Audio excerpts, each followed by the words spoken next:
Hope everybody's doing well. I thought today we would do a video addressing kind of a basic topic involving Crusades history, and that is just why did the Crusades happen? Why did the Crusades even begin in the first place? I think it can be good to talk about something very fundamental, and in this case, this is a core question. It's one thing that actually I get asked frequently just in everyday life. If I'm talking to somebody and, we're talking about what I do, this will come up. People will ask, well, why did the Crusades happen? And when you look at kind of the debates online and the chatter back and forth, there seems to be this this back and forth on, okay, well, were the Crusades just an act of expansionism on the part of the Christian West? Was it just the Christian West going out and attacking something and trying to conquer it?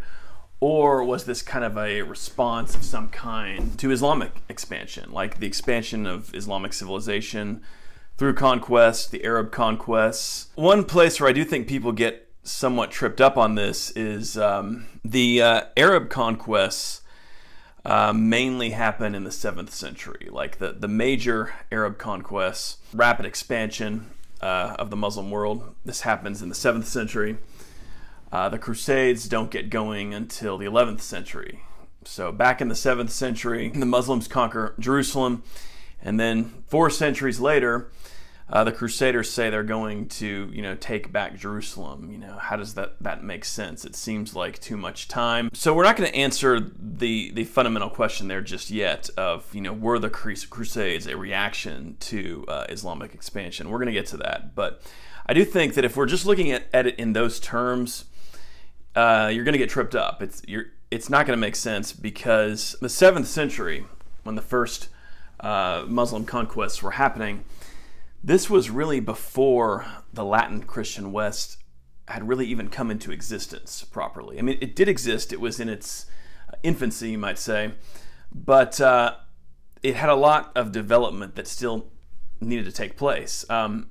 Huge areas of the Christian West weren't even Christian yet. For example, the Normans, who were such an essential component of the Crusades, they didn't exist as an ethnic group yet. The Normans came about because Vikings converted to Christianity in the 10th century and settled in Normandy. The Hungarians weren't Christian yet.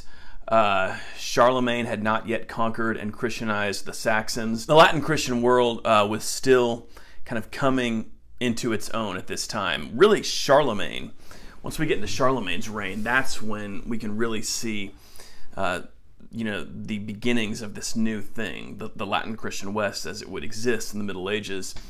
But the early Arab conquest, this all happened well before that. And mainly, they were happening in lands that had belonged to the Eastern Christian Empire, the Byzantine Empire. If we want to look at what prompted the Crusades, or really what helped bring about the Crusades, we have to look more at later Muslim conquests. It was later Muslim conquests that had a much bigger impact on the Latin Christian West. Especially in the 8th and 9th centuries, the Muslim conquest of Spain. The Muslim conquest of Spain takes place mostly in the early 8th century. Almost the whole of Spain is conquered. To really understand the Crusades, I do think we have to look at Spain. In many ways, this is the place where holy war ideology developed in the Latin Christian world. And this is because there was this very immediate confrontation between the Christians of Spain and the Muslims, who conquered, virtually the whole of the peninsula.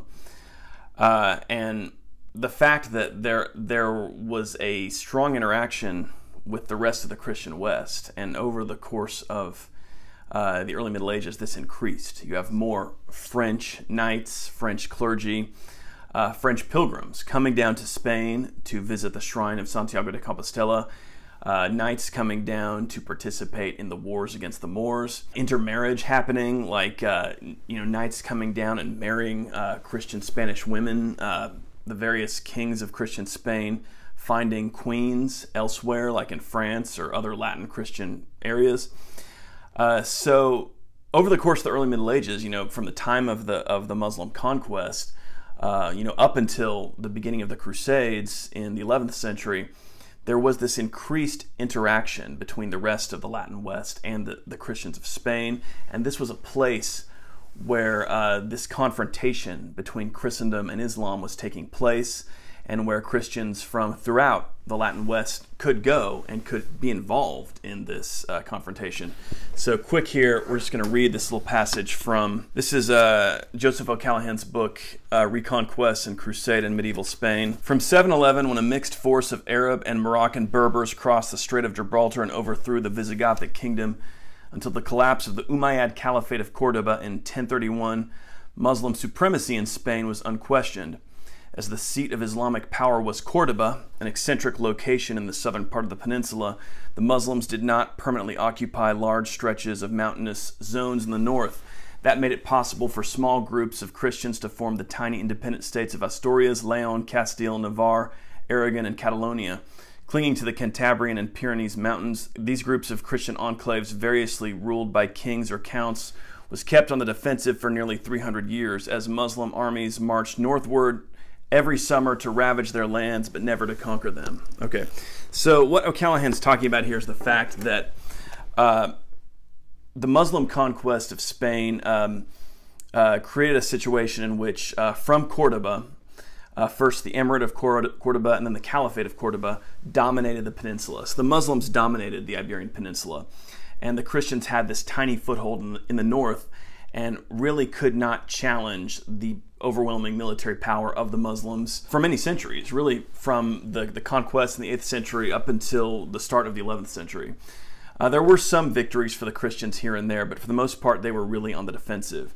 And one feature of this period is that the Muslims launched regular raids into the Christian territories of the north. The Christian towns in the north were much smaller. They really were barely even cities. Bernard Riley calls them fortified hamlets, and I think this is very fair. Whereas the Muslim cities in the south, like Cordoba, Sevilla, Granada, all these cities were very large, wealthy, urban centers. So the Muslims could launch these large-scale raids, and they could just devastate these Christian territories. They could collect booty, they could gather up slaves, and as O'Callaghan's saying, at periods these were happening annually. So this was a traumatic experience for the Christians of the north, and this is something that the rest of the Christian West would have known about, especially as this increased traffic of pilgrims and knights were coming down to be involved in the affairs of the Christians of Spain. They knew about this. They understood this was happening. So this is how this ideology of holy war was developing. Especially as the clergy became more concerned with affairs in Spain. The popes began commenting on it. As the popes expanded their scope of influence, they were commenting on this. And it was understood that this was this non-Christian power. Often in the literature, the Christians compare the Caliphate of Cordoba to the Babylonians or these biblical pagan groups who were faced by the Israelites in the Old Testament.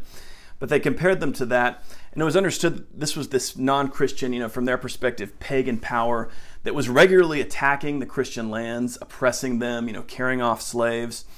This helped germinate this idea of holy war, and this was all happening well before the First Crusade begins in 1095, 1096. This was happening over the course of the 9th, 10th, 11th centuries. So you've got these annual raids launched from Cordoba against the Christian lands of northern Spain. You've got increased involvement, from the rest of the Latin Christian West in Spain, especially France. You've got this idea of holy war developing. I want to read this passage here just to show how widely this could be understood throughout the Latin West. This is from Otto I's embassy to the Caliph from roughly 950.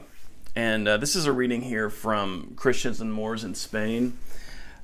This is volume 1. These are really good. These are in 3 volumes. These are basically what these are is just little collections of primary source excerpts from the history of the Reconquista from Spain. Christian and Moorish sources in here, so it's really useful. So let's read this. In about 950, Otto I, the Great, Holy Roman Emperor, sent an embassy to the Caliph Abd al-Rahman III in Cordoba. Its object was probably to ask the Caliph to assert control over the base maintained by Muslim forces near Saint-Tropez, from which they raided far into the Emperor's North Italian lands and elsewhere. The caliph sent a reply with a bishop, but the terms of the letter were highly offensive to Christianity, and for 3 years the emissaries were held in Germany as virtual prisoners. So this is the Holy Roman Emperor, and this is the middle of the 10th century. He's making contact with the caliph in Cordoba, who would have been understood to be one of the most powerful men of his age, to talk to him about stopping these raids launched against his lands by Muslims. So it does kind of just show us how widely these concepts could exist, and the fact that the Christian West was aware of the fact that there was this Islamic civilization, various powers, obviously, but this block, the Saracens, the Moors, these different terms they had for them, they understood that they were not Christian. From their perspective, these are a pagan people. So that's Spain and the whole issue of the Reconquista, and the fact that, the Reconquista of Spain, this was a place where holy war ideology was developing in the Christian West. But we also really need to talk about the Muslim conquest of Sicily, because the Muslims conquered Sicily in the 9th century. This is often overlooked, but this had a huge impact on the Latin Christian West. And this is something that, if we want to talk about a Muslim conquest that helped create the conditions where crusading was going to happen, this is certainly one of them, because the Muslims, when they acquired Sicily, essentially Islamic civilization now dominated the Mediterranean world. Sicily is right in the middle of the Mediterranean. It's ideally located for strategic reasons and also just for trade. And at this point, the Muslims, they had all the coastal territory in the eastern Levant. They had Spain. I mean, they dominated the Mediterranean. Raids were made on Christian lands for the collection of slaves. Piracy was a huge issue for Christian merchant vessels. It was virtually impossible for Christian ships to travel safely on the Mediterranean because Sicily is dominated by the Muslims. They really just own all of this. We're going to look at this passage this is the Normans in Sicily. This is about the Norman conquest of Sicily, which happens in the 11th century around the same time that the Christians are ramping up the Reconquista in Spain, and it takes on the flavor of holy war. In fact, the popes are almost like granting proto-crusade indulgences to the Normans to engage in this conquest of Sicily. They had plenty of other motivation to do it as well, but anyway, so this is from early on in the book. This is Norwich just talking about the situation. He says, a monk named Bernard, on pilgrimage to Jerusalem in 870, wrote of how he had seen thousands of Christian captives being herded onto galleys at Taranto for shipment to Africa as slaves. So Taranto is one of these southern Italian ports. Thousands of Christian captives being put onto galleys to be shipped to Africa as slaves. So, I mean, this is remarkable. And this was happening all the time. I mean, this was a regular thing. And again, this is something that the Latin Christian world as a whole was aware of. Obviously the warfare in Spain was one thing, but the fact that Sicily was an Islamic powerhouse, the Italian coastline was unsafe often. Muslims raids were being conducted against coastal cities in Italy, or even deeper into Italy, as we saw with Otto the Great, with his embassy to the Caliph. And I think it's interesting, this Bernard we're hearing about, he was on his way on pilgrimage to Jerusalem. Christians were traveling, to the Holy Land. They were making pilgrimages, and he, witnessed, these Christians being herded onto slave ships in large numbers. All kinds of stories like this were circulating, so people were aware of this. The Italians were fighting with Muslim pirates, all this kind of thing. Now, one thing I think we have to address is this issue of how well did, Latin Christians in, say, the 10th century, the 11th century, how well did they understand Islam? The answer to that is that understanding of Islam varied, from region to region, across social classes, but increasingly, the Latin Christian West was coming to understand Islam better. And they had an idea that these Saracens, this pagan people that they were fighting in Spain or in Sicily or wherever, these people were followers of this figure Muhammad, who was understood in various ways, from a prophet to a deity, depending on who you were talking to. Less sophisticated people tended to view him as like a deity, and the more educated people understood that this was a prophet. They understood he was a false prophet from their perspective. Yeah, there was an increasing understanding of who these people were, but the most important thing was that they were not Christian. This was like a pagan people. In the early Middle Ages, the Christians the Latin Christians faced pressure from the Vikings, from the Saracens, and from the Magyars, who were later the Hungarians. And in all these cases, there was kind of this idea, this budding idea of holy war. This is a dark force coming against, the people of God, against Christians. And these ideas were really taken pretty directly from the Old Testament. If you look at the Old Testament, it depicts the Israelites as God's people fighting against these pagan hordes, these pagan armies. And this is kind of how Latin Christians in the early Middle Ages conceptualized their own encounters with these non-Christian forces that they were fighting against, whether it was Vikings, Saracens, Magyars. Now the difference, of course, here is that the Saracens, the Muslims, ultimately were the more enduring issue. They controlled the wealthiest areas of the Mediterranean, and they certainly continued to exist as a force. The Magyars converted, they became the Hungarians pretty early on. The Vikings, all the Scandinavians converted, fairly early on. I mean, by the middle of the High Middle Ages, certainly. But, of course, we got a lot of them converting and becoming the Normans, settling in Normandy. So the Saracens are the ones who really endure. So we've talked a little bit now about, the reaction of the Latin West to Islam and how this helped bring about the Crusades. The other thing we need to talk about is the rise of the Latin West itself. Because one thing that happens is in the 11th century, all of a sudden, the Latin Christian West, which previously, during the early Middle Ages, had been rural, poor, compared to the wealthy Byzantine world and the wealthy Islamic world. In the early Middle Ages, the Latin West had no way to launch any kind of large-scale overseas campaigns.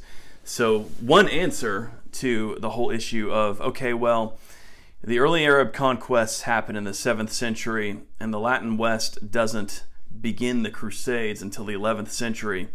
Why did they wait so long? Well, one answer to that is just that all through the early Middle Ages, the Latin West was in no position to launch some sort of large overseas campaign.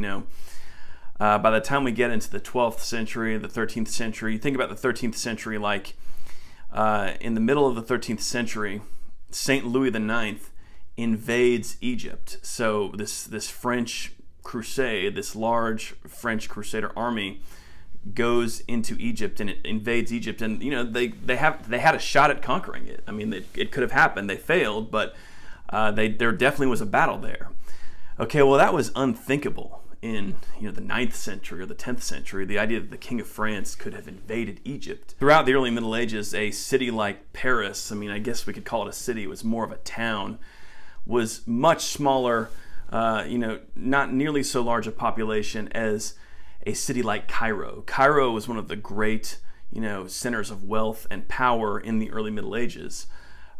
This is hard for us to imagine today, the idea that, Egypt would be wealthier and more powerful than France, but I mean, this is the reality through most of the Middle Ages. So we have to look at this when we're considering, the length of time that it took for the Christian West to even contemplate something like these large-scale overseas military expeditions. The Latin West in the 11th century suddenly is much wealthier, much stronger. Trade has increased, population has increased, the cities have grown larger. They now have the military power to begin, pushing back against the Islamic world. This is when the Reconquista ramps up. In the early 11th century, Fernando I of Leon Castile is suddenly in a position where he can begin reconquering considerable territories from the Muslims. Of course, the Normans invade Sicily and begin conquering Sicily from the Muslims. The Byzantines in the east, we have events going on there. The rise of the Seljuk Turks. The Turks are invading Byzantine territories. They are ravaging Syria and Anatolia. And the Byzantine Emperor Alexius Comnenus is sending embassies to the Pope.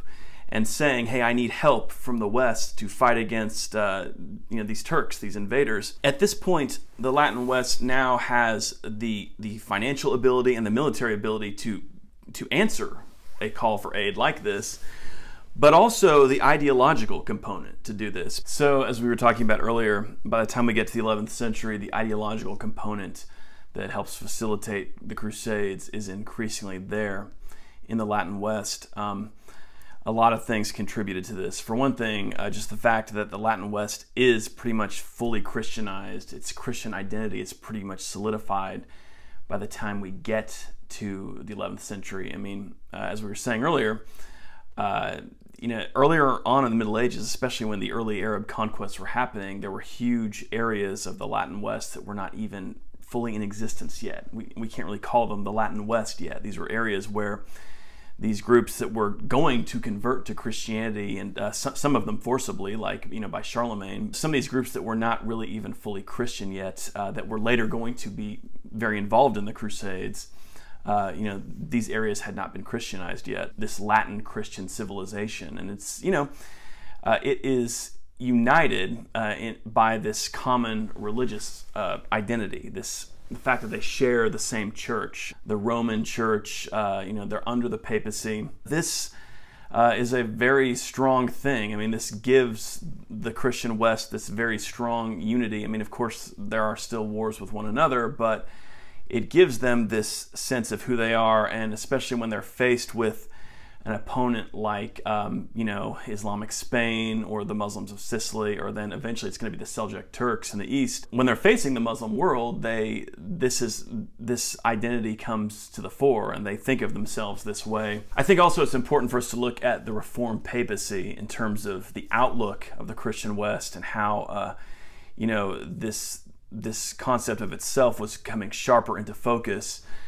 The Reformed Papacy, this movement we often call the Gregorian Reforms in association with Pope Gregory VII, was a very influential figure, a very energetic figure in the mid-11th century who really pushed for these very important ideas of reform in the papacy that impacted the whole church, but also the whole of the Christian Western world. And these were a number of ideas. Like, one of the most important ideas was the idea of the independence of the church, the idea that only the church had the right to govern itself.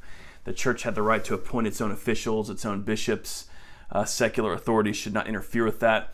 But also, very crucially, and this is what plays into the Crusades, this idea of the role of the knightly aristocracy, the warrior elite who ruled the West, the kings, the lords, the dukes, the knights. These men were warriors, and their traditions really went way back, beyond just Christianity. I mean, their traditions, their ideas really came from their old Germanic paganism and all of this. But this idea of the Christian warrior was increasingly coming into focus, and the Reformed Papacy played a huge role in that, because what the Reformed Papacy was saying to these guys is, look, we are all part of this thing, Christendom. And your role as the warriors, as the rulers, as the defenders, is to fight the enemies of Christendom. Fight those forces that would threaten the Christian people and the practice of the Christian faith. The Muslims are the perfect example. We're facing them in Sicily, we're facing them in Spain. Now we're asked by the Byzantine Emperor to help him against them in the East. And by the way, they hold Jerusalem. Jerusalem is of course central to the Christian faith. All through the Middle Ages, Christians knew what Jerusalem was. Even if they'd never been there, they understood this is the place where Christ died. He rose from the dead. So it's very easy to see how this Western nobility that had been cutting its teeth on this idea of holy war against the Muslims in Sicily and Spain could then grasp that as being relevant in the Holy Land, this place that they'd all heard about. They'd all been raised with these stories of the life of Jesus and the importance of Jerusalem. Okay, well, the Holy Land, the holiest places in Christendom, are occupied by this pagan people, these same people who we're fighting in Spain and Italy. You need to go and act as proper Christian warriors. you need to go fight these people there and take back the holy places from them. So I think we can see how seamlessly this transition happened. It didn't, at the time, like, often we hear, these days, we hear, okay, the First Crusade. The Crusades begin with Pope Urban II in 1095, launching the First Crusade. This is not how it would have seemed at the time. This was, of course, the expedition itself, the fact that the Pope was calling for this expedition to the Holy Land, this would have made sense to them at the time. Okay, this is a new thing he's asking us to do. But people already had experience with holy war. I mean, people knew about the wars against the Muslims in Spain, the wars against the Muslims in Sicily. So it wouldn't have seemed like a radical concept, is what I'm saying. These ideas were certainly developing, and historically we can look back and see the trend, but at the time it would have seemed like this very seamless, natural transition. Of course, yes, let's go and fight for Jerusalem. Let's go and take back the holy places. So just to get back to our original question of, did the Crusades begin as a response or a reaction to Islamic expansion? I think we can say clearly yes, because the Islamic world, with its great military power and its the fact that it was expanding throughout the early Middle Ages, presented a great challenge and a great pressure on the Western Christian world. And once the Western Christian world came of age, and in some ways, some of these societies really grew up as a result of their conflict with the Muslim world, like in Spain, for example. Once the Christian West came of age and it was able to confront Islam and actually go back and begin winning territory back from the Islamic world, a lot of this was the result of the fact that there was this incredible pressure placed on the West by the success of Islam, and of course I'm talking about the military and success of Islam. We were talking about this earlier. The fact that the Latin Christian West kind of cut its teeth on this world where the Arab slave trade was flourishing, where you could be traveling on a pilgrimage to the Holy Land and see thousands of Christians loaded onto a slave ship to, in Italy, to be dragged off to the markets of Africa. This stuff all contributed to shaping the outlook, shaping this idea of holy war, shaping the idea that the Christian West needed to push back against this. The fact that in Spain they were experiencing these annual raids, from the Muslims of Cordoba, where the Christian north of Spain was just devastated and slaves were carried off. And Christians coming in from France knew about this, and this knowledge of this was spreading. This all helped shape that ideology. So we can never make the mistake of viewing the Christian West or the Islamic world as these monolithic things, like this is all just one thing. Of course, within Islamic civilization, we have many kingdoms, many sects, many peoples.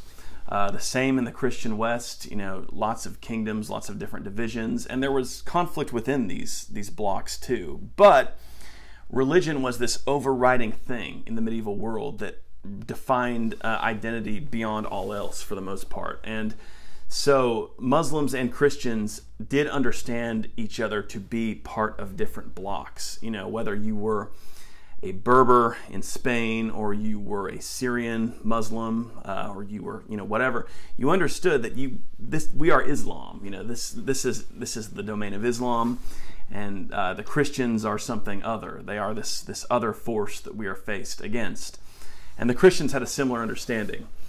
They had their differences with each other. They had all sorts of divisions and whatnot, but especially in the Latin Christian West, that part of the Christian world that was part of the Roman Church, they understood themselves as being a thing, and increasingly they came to understand Islam as this thing as well that they were confronting. So hopefully that was helpful, just a discussion of why the Crusades happened. So just to recap, the Crusades happened because first of all, the Latin Christian West becomes wealthy enough and powerful enough to begin doing something like the Crusades. Secondly, because of the ideology and the increased awareness of this concept of holy war that's being promoted by the Reformed Papacy. And thirdly, just because of this confrontation with Islam that was just sort of a daily reality in many areas.